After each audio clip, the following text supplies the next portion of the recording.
નમસ્કાર મિત્રો, સ્વાગત છે અમારી યુટ્યુબ ચેનલમાં તમારું। તો આજે આપણે વાત કરીશું માતાના મઢના ઇતિહાસ વિશે।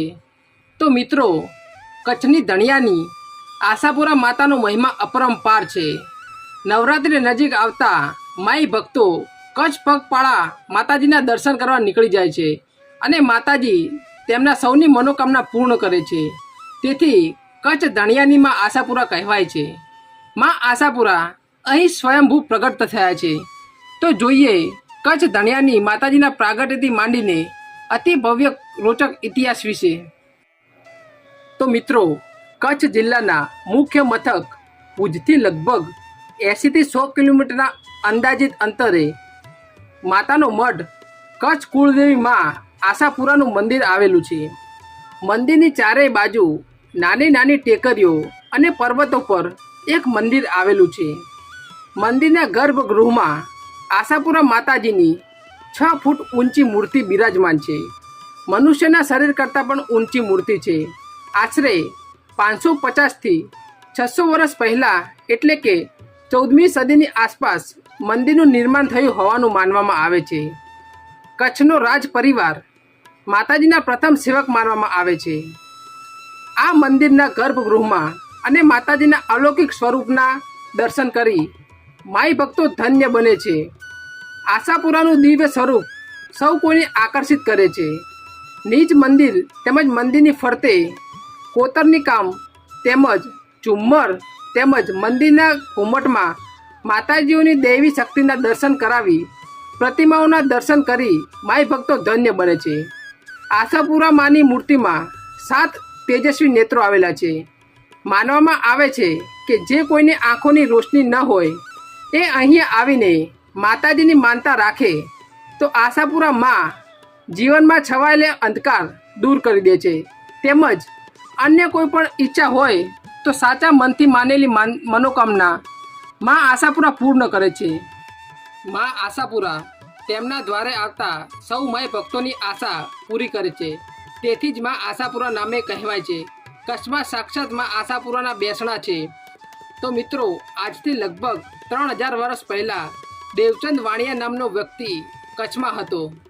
તે દરમિયાન તેને નવરાત્રિમાં અહીં માતાજીની સ્થાપના કરીને ભાવ ભક્તિપૂર્વક આરાધના કરી હતી, જે જોઈને માતાજી પ્રસન્ન થયા અને વાણિયાને સ્વપ્નમાં આવીને જણાવ્યું કે જે જગ્યાએ મારું સ્થાપના કર્યું છે તે જગ્યાએ મારું મંદિર બનાવજે, પરંતુ સાથે જ એવી ચેતવણી આપી હતી કે મંદિરના દરવાજા 6 મહિના સુધી ખોલવા નહીં। વાણિયો ખૂબ રાજી થઈ ગયો અને તેને મંદિર બંધાવ્યું અને મંદિરની રખેવાળી કરવા તે અહીં જ રહેવા લાગ્યો। એક પછી એક 5 મહિના પસાર થઈ ગયા। અચાનક મંદિરની પાછળથી ઝાલર અને ઘૂંઘરું સાથે મધુર અવાજનો રણકાર સંભળાયો, જે સાંભળીને દેવચંદની અધીરાઈ તૂટી ગઈ અને તેને મંદિરના દ્વાર ખોલી નાખ્યા અને મંદિરમાં પ્રવેશતા જ જીવન ધન્ય થાય તેવી દેવીની ભવ્ય મૂર્તિના દર્શન થયા। પરંતુ વાણિયાએ 1 મહિના પહેલાં મંદિરના દ્વાર ખોલી નાખ્યા હોવાથી મા અર્ધ સ્વરૂપમાં પ્રગટ થયા હતા। તેણે માતાજીની માફી માગી। માતાજી તેની ભક્તિથી પ્રસન્ન હોવાથી તેને માફ કરી વરદાન માગવાનું કહ્યું। કહેવાય છે કે દેવચંદે પુત્ર રત્નની માગણી કરી અને માએ આશા પૂર્ણ કરી હતી। માતાજીની આશા પૂર્ણ કરતા હોવાથી ત્યારથી જ આશાપુરા નામે ઓળખાય છે। માતાના મઢમાં નવરાત્રિ દરમિયાન ફૂલ વિધિનું મુખ્ય આકર્ષણ હોય છે। નવરાત્રિમાં છેલ્લા દિવસે આશાપુરા માની મૂર્તિ પર રાખેલી ફૂલ ડમરૂના તાલે રાજ પરિવારના પ્રતિનિધિના ખોળામાં આવી જાય છે। ગત વર્ષે કુંવર ઇન્દ્રજીતસિંહ જાડેજાએ ફૂલ ઝીલી હતી।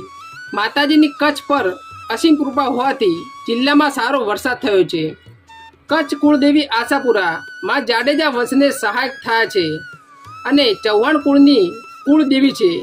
વર્ષ 2016માં નાસા દ્વારા જાહેર કરવામાં આવ્યું કે માતાના મઢ એ વિશ્વની એકમાત્ર એવી જગ્યા છે કે જ્યાંથી મંગળ ગ્રહના પથ્થર જેવા અવશેષો મળી આવ્યા છે। માતાના મઢ જાગીર ટ્રસ્ટ દ્વારા મંદિરનું સંચાલન થાય છે। અહીં ગાદીપતિ તરીકે રાજા બાવા યોગેન્દ્રસિંહજી સેવા આપી રહ્યા છે। અહીં ભાવિકોને રહેવા જમવાની સુવિધા સાથે રહેવા માટે 70થી પણ વધારે રૂમોની સગવડ છે. મંદિરની બહાર ભરચક બજાર આવેલી છે, જ્યાં માતાજીના શણગાર, ચૂંદડી, કંકુ, શ્રીફળ તેમજ પ્રસાદી મળે છે. આશાપુરા માતાજી પર કચ્છવાસીઓની અસીમ શ્રદ્ધા છે. લાખો લોકો દર વર્ષે માતાજીના ચરણોમાં શીશ ઝુકાવવા આવે છે. વડાપ્રધાન મોદી પણ માતાના મઠ આશાપુરા માતાજીના અપાર શ્રદ્ધા ધરાવે છે. તારક મહેતા સિરિયલના કલાકારો પણ અહીં દર્શન કરી ચૂક્યા છે. તો પૂર્વ મુખ્ય વિજય રૂપાણી પણ અહીં દર્શન કરી ધન્યતા અનુભવે છે. સાથે જ કચ્છમાં આવતા પોલીસ અધિકારીઓ, BSF વહીવટીતંત્રના અધિકારીઓ પણ કચ્છમાં ફરજ બજાવતા પૂર્વે માતાજીના આશીર્વાદ મેળવે છે. આસો નવરાત્રિ દરમિયાન કચ્છ તેમજ કચ્છ બહારના મોરબી, સુરેન્દ્રનગર, રાજકોટ, જામનગર સહિત રાજ્ય તેમજ મુંબઈથી પણ ભાવિ ભક્તો પગપાળા ચાલતા ચાલતા માતાજીના ચરણોમાં શીશ ઝુકાવવા આવે છે. અમુક ભક્તો સાયકલથી પણ આવે છે. પદયાત્રીઓની સેવા માટે કચ્છમાં સેવા કેમ્પોનો સેવા અપરંપાર છે. 100 મીટરની અંતરે સેવા કેમ્પો જોવા મળે છે, જ્યાં આસ્થા અને સેવાની ભાવનાથી પદયાત્રીઓની સેવા કરવામાં આવે છે. દર વર્ષે લાખો માઈ ભક્તો નવરાત્રિમાં મા આશાપુરાના દર્શન કરી ધન્યતા અનુભવે છે. તો મિત્રો, આ હતો માતાના મઠ આશાપુરામાંનો ઇતિહાસ. તો મિત્રો, તમને આ વિડીયો ગમ્યો હોય તો વિડીયોને વધુમાં વધુ શેર કરો અને અમારી આ યુટ્યુબ ચેનલને સબસ્ક્રાઈબ કરવાનું ના ભૂલશો.